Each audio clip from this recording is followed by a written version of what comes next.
여러분 반갑습니다. 오늘 같이 보실 하나님의 말씀은 역대하 36장 22절에서 23절입니다. 바사왕 고레스왕 원년에 여호와께서 예레미야의 입으로 하신 말씀을 이루시려고 여호와께서 바사의 고레스 왕의 마음을 감동시키심에 그가 온 나라에 공포도 하고 조서도 내려 이르되 바사왕 고레스가 이같이 말하노니 하늘의 신 여호와께서 세상 만국을 내게 주셨고 나에게 명령하여 유다 예루살렘의 성전을 건축하라 하셨나니 너희 중에 그의 백성된 자는 다 올라갈지어다. 너희 하나님 여호와께서 함께 하시기를 원하노라 하였더라. 아멘. 하나님은 당신의 계획을 이루시기 위해 사람을 택하시고 부르시고 그를 통해 일하시는 줄 믿습니다. 그런데 이때 반드시 성령님을 통해 그 일을 하세요. 하나님은 아브라함을 택하시고 부르셔서 그 자손들을 많게 하시고 그들을 자기 백성 삼아 하나님의 구속사를 펼쳐가시는데요. 그 일을 위해 그 후손들이 애굽으로 내려갈 것이요 그곳에서 400년 동안 있은 후에 큰 민족을 이루고 다시 가나안 땅으로 돌아올 것이라 말씀을 하시죠. 하나님은 이 일을 위해 먼저 요셉을 택하셨습니다. 요셉 개인에게는 엄청난 고난의 길이었지만 그것은 하나님의 섭리였습니다. 그런데 이 모든 과정을 하나님은 요셉 홀로 내버려 두신 것이 아니라 바로가 요셉을 보며 그의 신하들에게 그러죠. 이르되 이와 같이 요셉을 보면서 이와 같이 하나님의 영에 감동된 사람을 우리가 어찌 찾을 수 있으리요. 이처럼 하나님은 사람을 택하시고 부르시고 반드시 그에게 성령을 주셔서 어렵고 힘들고 고난의 길일지라도 분명한 건요. 그에게 성령을 주셔서 하나님의 섭리와 계획을 반드시 이루는 줄 믿습니다. 또 가나안을 목전에 두고 하나님 모세를 데려가시죠. 모세뿐만 아니라 이 모세의 죽음은 모든 이스라엘 백성들에게 너무나도 암울하고 참담한 소식이죠. 그리고 여호수아가 모세의 다음 후계자로 세워지는데요. 이 과정에서 너무나 중요한 게요. 말씀에 이렇게 기록을 합니다.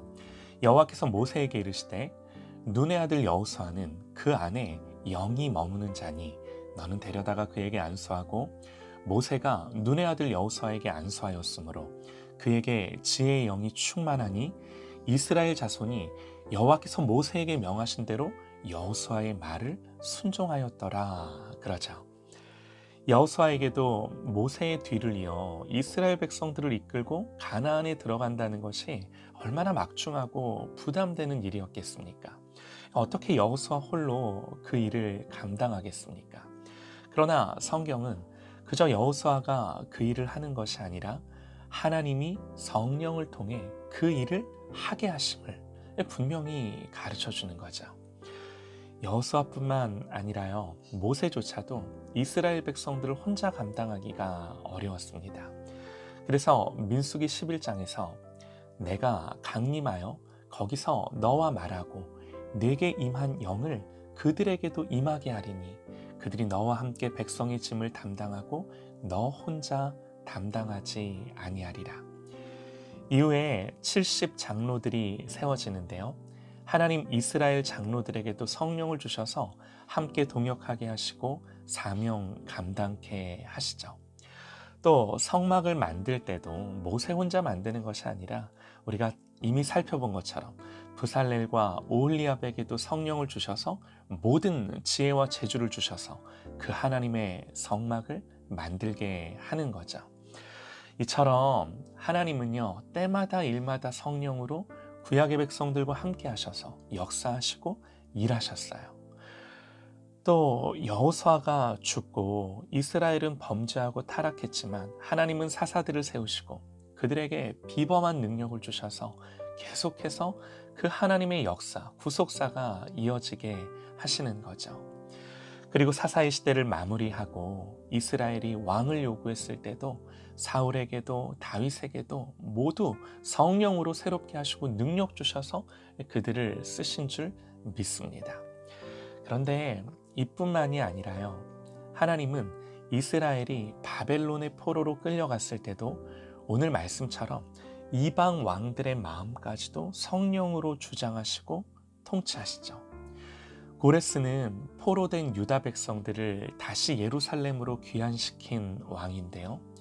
오늘 말씀에 바사의 고레스 왕 원년에 여호와께서 예레미야의 입으로 하신 말씀을 이루시려고, 하나님의 말씀을 이루시려고 하나님은 누구 다른 사람을 택하신 것이 아니라 여호와께서 바사의 고레스 왕의 마음을 감동시키심에 그가 온 나라에 공포도 하고 조서도 내려 이르되, 하나님은 하나님을 모르는 이방 왕에게조차도 하나님의 말씀을 이루시기 위해 성령으로 그를 감동하셔서 그 모든 하나님의 계획들을 이루시는 하나님이신 줄 믿습니다. 이사야는 이 사실을 두고 여호와께서 그의 기름 부음을 받은 고레스에게 이같이 말씀하시되, 내가 그의 오른손을 붙들고 그 앞에 열국을 항복하게 하며 내가 왕들의 허리를 풀어 그 앞에 문들을 열고 성문들이 닫히지 못하게 하리라 그러세요. 이처럼 하나님은 구약의 역사 속에서 계속해서 성령을 통해 사람들의 마음을 움직이시고 성령을 주셔서 모든 하나님의 계획을 이 땅 가운데 풀어가시는 거죠. 성경은 이처럼 성령님을 창조주와 역사의 주관자로 우리에게 계시해 줍니다. 이 성령님이 하나님이세요. 그러나 그럼에도 구약이 가르쳐주는 성령님은 부분적이고 제한적이고 일시적으로만 역사하셨습니다. 그런데 너무나 놀라운 것이 그리스도 예수 안에서 이제는 특별한 사람이 아니라 주님을 믿는 모든 사람에게 이 성령님이 오시는 거예요. 마치 옛날에 수도가 없을 때는 각 가정에서 물이 필요할 때 빗물을 받거나 멀리 가서 우물에서 또 시내에서 물을 떠다가 그 물을 사용했다면, 그러나 지금은요, 커다란 저수지에서 수도관을 통해 언제든 마음껏 그 물을 공급받을 수 있는 거죠. 주님이 십자가에서 자기 목숨을 주고 이루신 일이 이 일이세요. 그러니 이런 성령님을 사모하는 것만큼 우리에게 중요한 건 없는 거죠. 하나님이 성령으로 내 안에 오셔서 모든 하나님의 뜻과 계획을 이루시고 모든 필요한 능력과 은사와 지혜를 주시는 줄 믿습니다. 여호와께서 예레미야의 입으로 하신 말씀을 이루시려고 이방 왕조차도 하나님 기름 부어 성령으로 감동하셔서 움직이세요. 모든 통치와 주권이 하나님께 있는 줄 믿습니다. 오늘도 성령을 구하고 사모하고 각 사람에게 임재해 주시기를 기도하십시다. 우리가 중보하고 기도하는 그 모든 영혼 가운데 하나님의 뜻이 이루기를 간절히 소망합니다.